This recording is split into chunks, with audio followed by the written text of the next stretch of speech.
আলহামদুলিল্লাহ আলহামদুলিল্লাহ।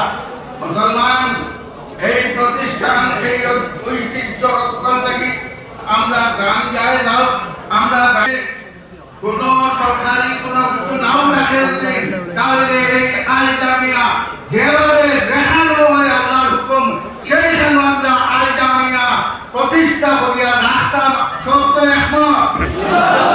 এই আল্লাহ শুকুর আল জামিয়া পড়াশোনা আলাকুলিপুর মসজিদ হয়েছে আসাদিদায়ে কেরাম হলে পড়াইছেন হযরত হামিদ শরীফ দামাত বরকাতু এক কথার বাউজুদ তাই নয়া পড়াইছেন আমরা হলে পড়াইছি আল জামিয়ারে রক্ষা করার লাগি এবং এই বাপুর তালবাদারা এরাও এই গুরদিনো এই আল জামিয়ারে রক্ষা করার লাগি তারাও কোরবানি দিয়েছে এবং পড়িছে।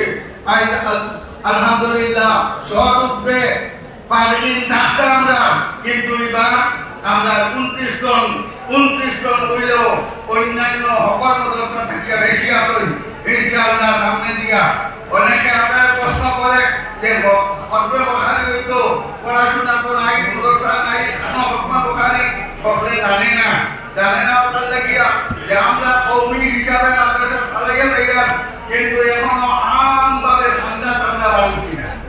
আলহামদুলিল্লাহ বদরপুরের উদ্যমী যুবকসকল বদরপুরের দিনদর্শী মানুষসকল এরা মিডিয়া আসাদিদায়ে কেরামর বেতনের ব্যবস্থা করছে, সাহিত্য গান মাল দিয়া সাহিত্য করেন। গতিকে এইভাবে আল জামিয়া এখনো চলে, আমভাবে আমরা কখনো গেছি না। আপনারা চাইননি যদি আমরা আল জামিয়া রক্ষার লাগে প্রয়োজন হয় যে আমভাবে কালেকশন ও ধান্দা দাম নিয়ে আপনারা উৎপাদ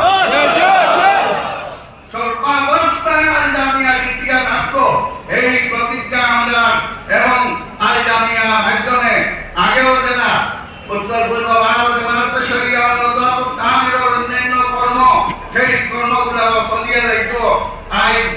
আমরা এখানে রিসেপশন কমিটির পক্ষ থাকিয়া আমি আপনারা সবকে মোবারকবাদ দিয়া যে আপনারা মধ্যে সেই দ্বীনি জলপা আছে যে জলপা হযরত শেখ রহমাতুল্লাহ আলাইহি রাখিয়া গেছে, যে জলপা আল্লামা ইবুর রহমান রাহমাতুল্লাহ আলাইহি আমিদের শরীয়ত সামিয়ে আরবান সবকে ওপরে রাখিয়া গেছে। ইনশাআল্লাহ এই জলপা আমরা হকরনা জানাতে তারপর যতদিন জীবিত আছি আমরা আল জামিয়া রক্ষার লাগিয়া শেষ রক্তবিন্দু পর্যন্ত চেষ্টা করিয়া রইব। আপনাদের মোবারকবাদ দিয়া আমার সংক্ষিপ্ত বক্তব্য আমি শেষ করলাম। আমার আলাইনা